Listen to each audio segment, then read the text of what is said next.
ओम शांति। 11 तारीख की अव्यक्त वाणी है। रिवाइज कोर्स है 8/4/92 और ब्रह्मा बाप के प्यार की निशानी है अव्यक्त फरिश्ता बनना। जैसे ब्रह्मा बाप फरिश्ता स्वरूप हैं, हमको भी फरिश्ता बनना है। फरिश्ता अर्थात उड़ने वाला, फरिश्ता अर्थात हल्कापन, हल्के होकर उड़ सकते हैं। और एकदम जब हम एंजल बन जाते हैं तो सारे संसार को रास्ता दिखाने वाले बन जाते हैं। आज बेहद का बाप अपनी आदि श्रेष्ठ डायरेक्ट रचना को देख रहे हैं। ब्राह्मण आत्माएं डायरेक्ट शिववंशी ब्रह्मा कुमार और कुमारियां हो। ब्राह्मण आत्माएं आदि देव की आदि रचना हो। इसीलिए कल्प वृक्ष में ब्राह्मण फाउंडेशन अर्थात जड़ में दिखाए गए हैं। अपना स्थान देखा है ना? तो वृक्ष में आप आदि रचना बीज के समीप जड़ में दिखाए गए हो। इसीलिए डायरेक्ट रचना हो। अन्य आत्माएं डायरेक्ट माता पिता अर्थात शिव बाप और ब्रह्मा माता अर्थात डायरेक्ट परमात्म रचना में अंतर है। आप परमात्म रचना अपने रचता माता पिता दोनों को अच्छी तरह से जानते हो। अन्य धर्म की आत्माएं आप तने से निकली हैं।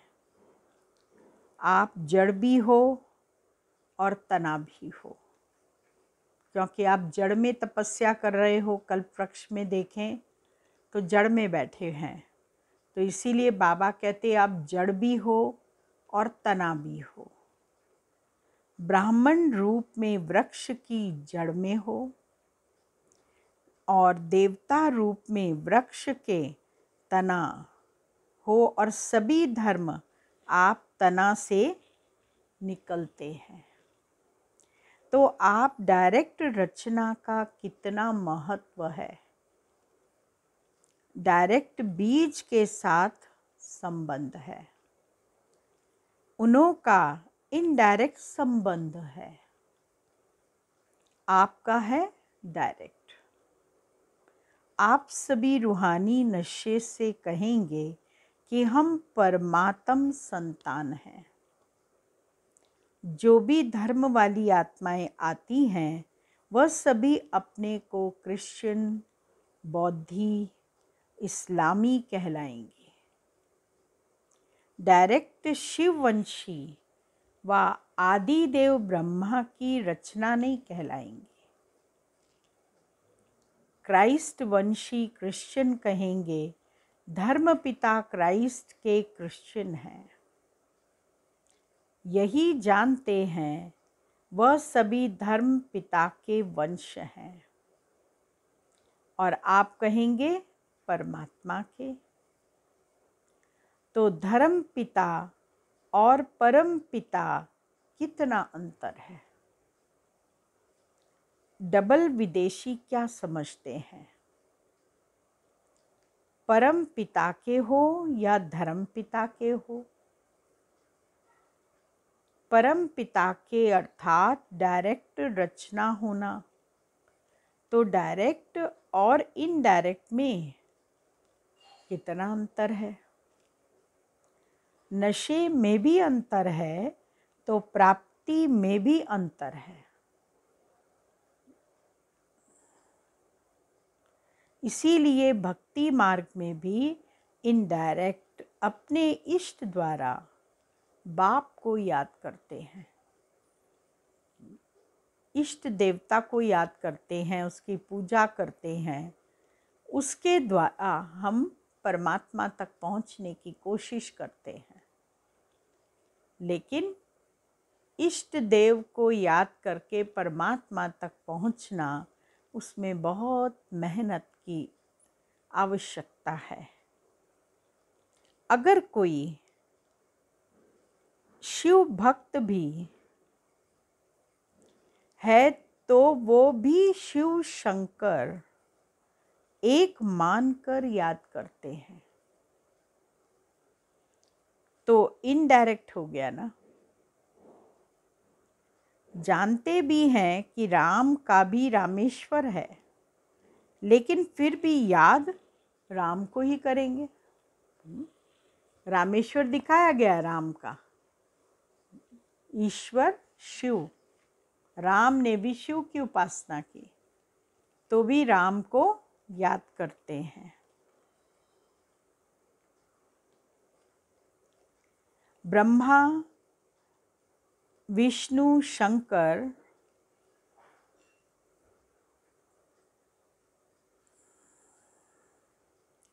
तो इनडायरेक्ट हो गया ना। जानते भी हैं कि राम का भी रामेश्वर है, लेकिन फिर भी याद राम को ही करेंगे, तो भक्ति इनडायरेक्ट हो गई ना।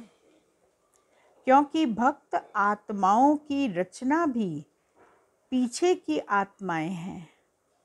आप डायरेक्ट परमात्मा वंशी आत्माएं हो, द्वापर में भक्ति भी करते हो, तो बिना पहचान के भी पहले शिव बाप की भक्ति करते हो। ब्रह्मा, विष्णु, शंकर यह सूक्ष्म देवताओं की पूजा पीछे शुरू होती है, आदि में नहीं। तो अन्य आत्माएं रचना भी इनडायरेक्ट आत्माओं द्वारा है, और भक्ति में भी इनडायरेक्ट भक्ति है। आप डायरेक्ट भक्त हो, इनडायरेक्ट नहीं, अर्थात शिव की पूजा ही आरंभ करते हो। तो प्राप्ति में देखो, आप डायरेक्ट आत्माओं द्वारा अर्थात डायरेक्ट रचना को अनेक जन्मों के लिए वर्षा जीवन मुक्ति का मिलता है। अन्य आत्माओं को जीवन मुक्ति का वर्षा इतने समय का नहीं मिलता। आपकी जीवन मुक्ति आधा कल्प चलती है, और अन्य आत्माओं को जीवन मुक्ति और जीवन बंध दोनों ही आधा कल्प के अंदर मिलता है। वह भी द्वापर से आदि वाली आत्माओं को। पीछे वाली आत्माओं को तो थोड़े जन्मों में ही दोनों ही प्राप्ति होती है। और विशेषता यही है कि आपकी जीवन मुक्त अर्थात गोल्डन सिल्वर एज चक्र के भी गोल्डन सिल्वर समय पर प्राप्त होती है।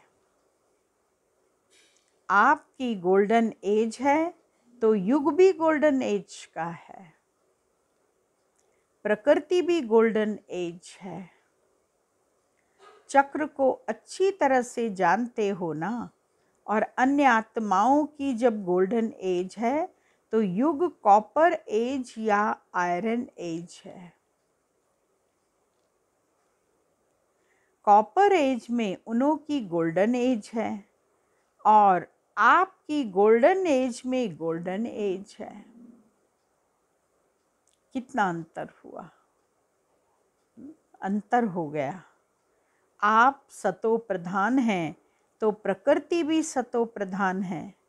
यह रजो प्रधान प्रकृति में सतो प्रधान स्टेज का अनुभव करते हैं। तो डायरेक्ट और इनडायरेक्ट रचना का कितना अंतर है। इतना नशा है कि हम डायरेक्ट परमात्म रचना है, सदा नशा रहता है, या कभी कभी नशा चढ़ता है। परसेंटेज में फ़र्क पड़ जाता है, कभी 100% रहता है तो कभी 50%, लेकिन रहना क्या चाहिए, सदा एक रस रहना चाहिए ना। तो चाहिए चाहिए कब तक कहेंगे? सदा नशा रहता है? यह फलक से नहीं कहते हो, रहना चाहिए कहते हो, तो संपूर्ण बनना अर्थात जिसमें यह चाहिए शब्द समाप्त हो जाए। सभी के मुख से यह निकले कि सदा है, उसके लिए कितने वर्ष चाहिए? बाप भी चाहिए पूछता है, कितने वर्ष चाहिए? 10 चाहिए कि उससे भी ज़्यादा व कम? क्योंकि तपस्या वर्ष आरंभ किया, अब तो समाप्ति का समय आ गया। लेकिन जब आरंभ किया तो सबने क्या संकल्प लिया? संपन्न बन जाएंगे। यही सोचा था ना। वर्ष तो समाप्त हुआ, लेकिन आप संपन्न हो गए या होना है? और वर्ष चाहिए? औरों का चैलेंज करते हो कि सेकंड में मुक्ति जीवन मृत्यु का वर्षा लो, या कहते हो 25 वर्ष में वर्षा लो, तो 21-12 मास में कितने सेकंड कितने दिन हुए? तो सबको संपन्न बन जाना चाहिए या अभी और समय चाहिए? क्या रिजल्ट है? कितने वर्ष चाहिए वह बता दो। बाबा कहते अच्छे से सोच लो, बता दो, नहीं तो दूसरा वर्ष समाप्त होगा, फिर यही गीत गाएंगे। कौन सा? कि अभी समय चाहिए। यह चाहिए चाहिए का गीत से कितने समय का है? गीत का भी 3 व 5 मिनट टाइम होता है ना। तपस्या वर्ष में दृढ़ संकल्प किया या संकल्प किया। दृढ़ता की निशानी क्या है? अगर आप दृढ़ हो पुरुषार्थ करने में, उसकी निशानी क्या है? सफलता। फिर तो इस वर्ष और फोर्स की तपस्या चाहिए ना, या सेवा करनी है? दोनों नहीं कर सकते हो। आपका कर्म योगी टाइटल नहीं है, योगी है। वैसे देखा जाए तो सेवा उसको ही कहा जाता है जिसमें स्व और सर्व की सेवा समाई हुई हो। दूसरे की सेवा करें और अपनी सेवा में अलबेले हो जाएं तो उसको वास्तव में यथार्थ सेवा नहीं कहेंगे। सेवा की परिभाषा है, परिभाषा बाबा सुना रहे हैं सेवा की। सेवा के मेवे मिलते हैं। सेवा अर्थात मेवा, फ्रूट, फल, प्रत्यक्ष फल। सेवा करो, मेवा खाओ। अगर स्व के तरफ अलबेले बन जाते हो तो वह सेवा मेहनत है, खर्चा है, थकावट है, लेकिन प्रत्यक्ष फल सफलता नहीं है। सेवा तो बहुत करते हो, लेकिन उसका प्रत्यक्ष फल मिलता है? प्रत्यक्ष फल मेवा वो खाते हो? तो इसीलिए बाबा कहते उसका प्रत्यक्ष फल सफलता नहीं है। पहले स्वयं को सफलता, साथ में औरों की भी सफलता की अनुभूति हो। साथ साथ हो, स्वयं को हो और औरों को नहीं हो तो भी यथार्थ सेवा नहीं है। और औरों को हो, स्वयं को नहीं हो तो भी यथार्थ सेवा नहीं है। तो सेवा में सेवा और योग दोनों ही साथ साथ क्यों नहीं रहता? उसका कारण क्या है? एक को देखते हो तो दूसरा ढीला होता है, दूसरे को देखते हो तो पहला ढीला होता है। इसका कारण क्या है? कारण है कि सेवा के प्लान, योजना तो बहुत अच्छी अच्छी बनाते हो, लेकिन प्लेन स्वच्छ बुद्धि बन प्लान नहीं बनाते। प्लेन बुद्धि अर्थात सेवा करते और कोई भी बात बुद्धि को टच नहीं करे, सिवाय निमित्त भाव और निर्माण भाव। निर्माण करते निर्वाण स्थिति की कमी हो जाती है। इसीलिए निर्माण का कार्य जितना सफल करना चाहते हो उतना सफल नहीं होता है। शुभ भावना व शुभ कामना का बीज ही है निमित्त भाव और निर्माण भाव। हद का मान नहीं, लेकिन निर्माण। इसीलिए सेवा के प्लान बनाने के पहले प्लेन बुद्धि बनना अति आवश्यक है। क्या करना है? स्वच्छ बुद्धि बनाना बहुत ज़रूरी है। नहीं तो प्लेन बुद्धि के बजाय अगर बुद्धि में और अयथार्थ भाव का किचरा मिक्स हो जाता है तो जो सेवा का प्लान बनाते हो उसमें भी रतन जड़ित के साथ साथ पत्थर भी जड़ जाते हैं। रतन और पत्थर मिक्स हो जाते हैं। 9 रत्न जड़ेंगे तो एक पत्थर मिक्स करेंगे। कोई भी चीज़ में 9 रियल हो और एक आर्टिफिशियल हो तो वैल्यू क्या होगी? और ही लेने वाले के भी संकल्प चलेंगे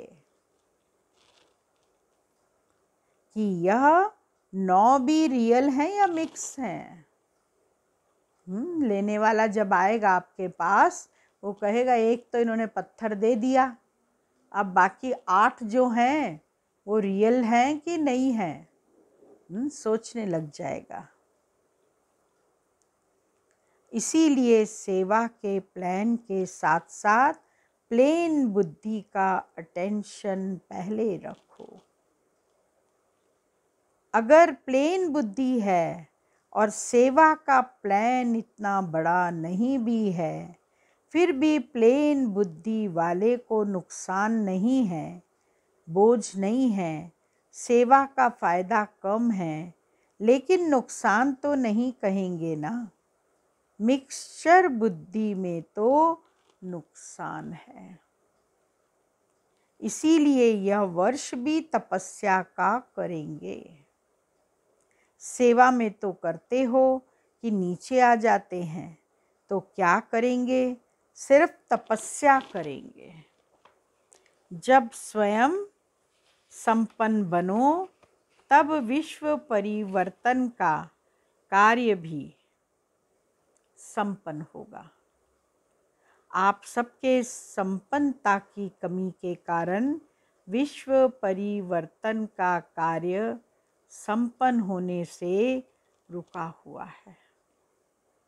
प्रकृति दासी बन आपकी सेवा के लिए इंतज़ार कर रही है कि ब्राह्मण आत्माएं ब्राह्मण सो फरिश्ता और फिर फरिश्ता सो देवता बने तो हम दिल व जान सिक व प्रेम से सेवा करें, क्योंकि सिवाय फरिश्ता बने देवता नहीं बन सकते। ब्राह्मण से फरिश्ता बनना ही पड़े। और फरिश्ता का अर्थ ही है जिसका पुरानी दुनिया, पुराने संस्कार, पुरानी देह के प्रति कोई आकर्षण का रिश्ता नहीं। तीनों में पास चाहिए? तीनों बातों में पास चाहिए। तीनों से मुक्त। वैसे भी ड्रामा में पहले मुक्ति का वर्षा है, फिर जीवन मुक्ति का। वाया मुक्ति धाम के आप जीवन मुक्ति में नहीं जा सकते। तो फरिश्ता अर्थात मुक्त, और मुक्त फरिश्ता सो जीवन मुक्त देवता बनना है। तो कितने % फरिश्ते बने हो कि ब्राह्मण बनने में ही खुश हो?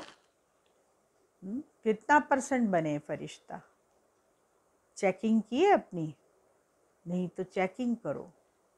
नहीं, ब्राह्मण बन के ही खुश हो गए कि नहीं हम तो ब्राह्मण ही बहुत हैं। फरिश्ता बनना अर्थात अव्यक्त फरिश्ता स्वरूप ब्रह्मा बाप से प्यार हो। जिसका फरिश्ता स्थिति से प्यार नहीं, तो ब्रह्मा बाप नहीं मानता है कि मेरे से प्यार है। प्यार का अर्थ ही है समान बनना। ब्रह्मा बाप फरिश्ता है ना, फरिश्ता बन। आप सबको फरिश्ता बनाने के लिए फरिश्तों की दुनिया में रुके हुए हैं। सिर्फ मुख से नहीं कहो कि बाप से बहुत प्यार है, क्या वर्णन करें। लेकिन ब्रह्मा बाप सिर्फ कहने से खुश नहीं होते, बनने से होते हैं। जब आप फरिश्ता बन जाओगे तो ब्रह्मा बाप को खुशी होगी। आप केवल कहोगे तो उससे ब्रह्मा बाप को खुशी नहीं है। कहने वाले तो भक्त भी बहुत हैं। कितने प्यार के गीत गाते हैं, इतने प्यार के गीत गाते हैं जो अनेकों को हंसा भी देवें तो रुला भी देवें। वह सब हैं कहने वाले, और आप हो बनने वाले। अगर सिर्फ कहते रहते हैं तो समझो अभी भक्ति का अंश रहा हुआ है। ज्ञानी तू आत्मा, योगी तू आत्मा नहीं कहेंगे, लेकिन भक्त योगी आत्मा कहेंगे। अब क्या करेंगे? कोई नवीनता दिखाएंगे, या जैसे इस वर्ष किया वही करेंगे?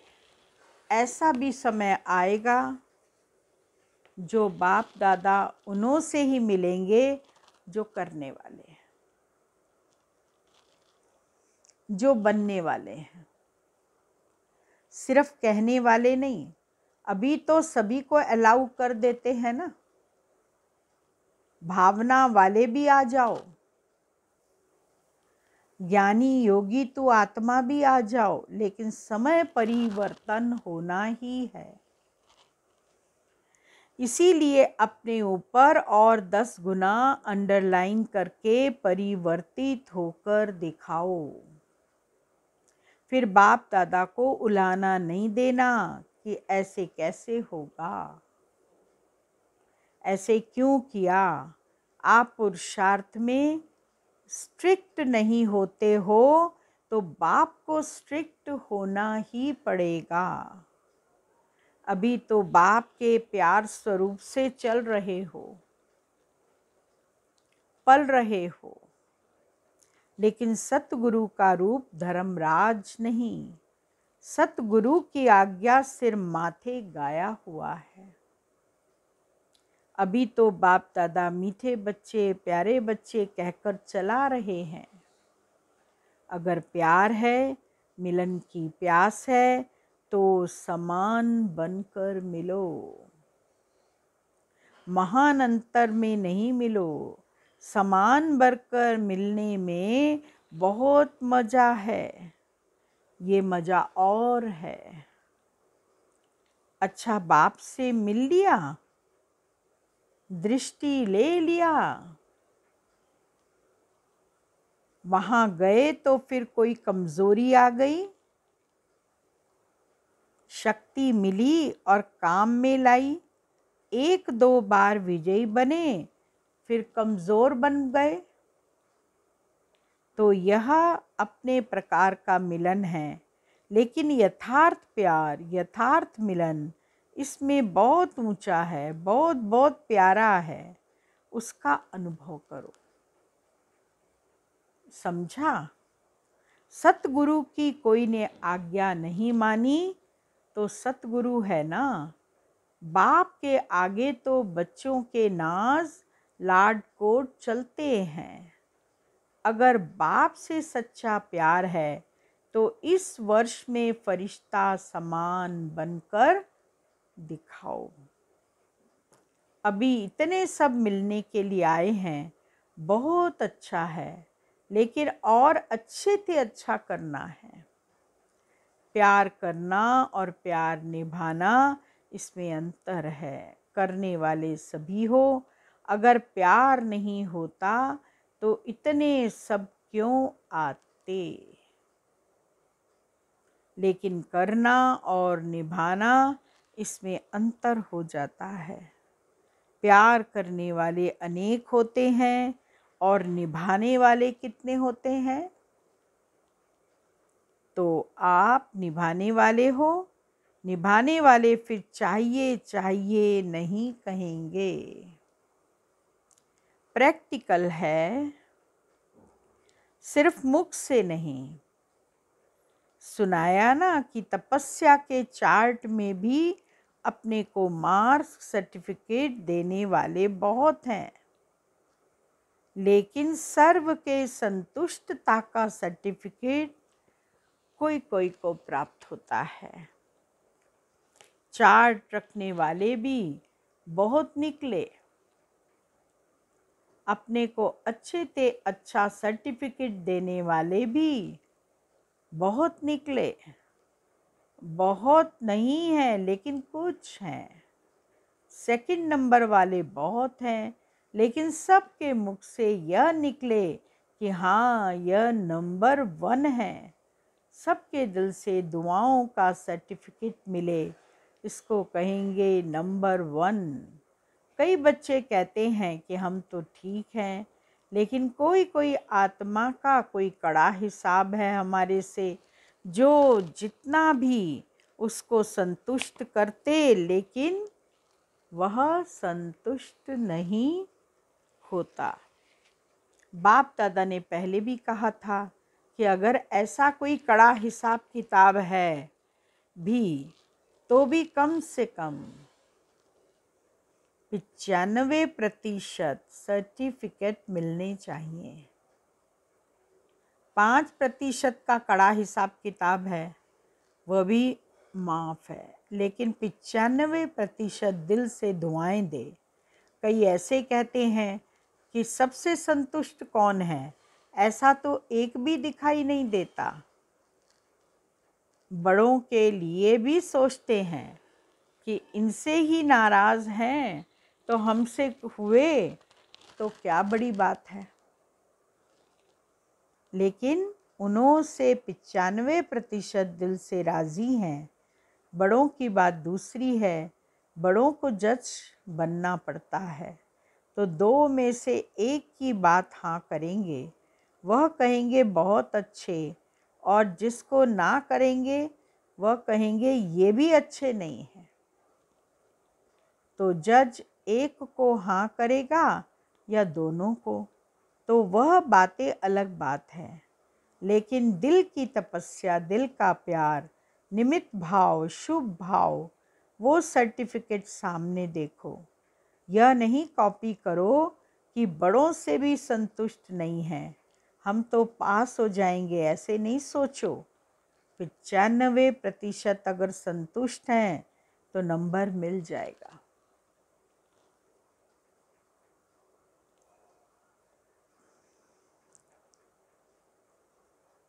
समझा? अच्छा, चारों ओर के आदि पिता के आदि रचना, डायरेक्ट रचना, श्रेष्ठ आत्माएं, सर्व जीवन मुक्त का वर्षा, अनेक जन्म प्राप्त करने वाली आत्माएं, सर्व ब्राह्मण सो फरिश्ता, फरिश्ता सो देव आत्मा बनने वाली अधिकारी आत्माएं, सदा प्लेन बुद्धि बन सेवा के प्लान में सफलता प्राप्त करने वाली आत्माएं, बाप से सच्चा स्नेह सच्चा प्यार निभाने वाली सर्व समीप आत्माओं को बाप दादा का याद प्यार, गुड मॉर्निंग, नमस्ते। रूहानी बच्चों की रूहानी बाबा को याद प्यार, गुड मॉर्निंग, नमस्ते। आज का वरदान है, कंट्रोलिंग पावर द्वारा तूफान को भी तोहफा बनाने वाले यथार्थ योगी भव। अयथार्थ व सच्चा योगी वह है जो अपनी बुद्धि को 1 सेकंड में जहाँ और जब लगाना चाहे वहाँ लगा सके। परिस्थिति हलचल की हो, वायुमंडल तमोगुणी हो, माया अपना बनाने का प्रयत्न कर रही हो, फिर भी सेकंड में एकाग्र हो जाना, यह है याद की शक्ति। कितना भी व्यर्थ संकल्पों का तूफान हो, लेकिन सेकंड में तूफान आगे बढ़ने का तोहफा बन जाए, ऐसी कंट्रोलिंग पावर हो, तूफान हमें आगे बढ़ा दे, हमारे लिए सौगात लेकर आ जाए। ऐसी शक्तिशाली आत्मा कभी ये संकल्प नहीं लाएगी कि चाहते तो नहीं है लेकिन हो जाता है। स्लोगन, योग युक्त और युक्ति युक्त कर्म करने वाले ही विघ्न प्रूफ बन सकते हैं। ओम शांति। आज का पॉइंट है,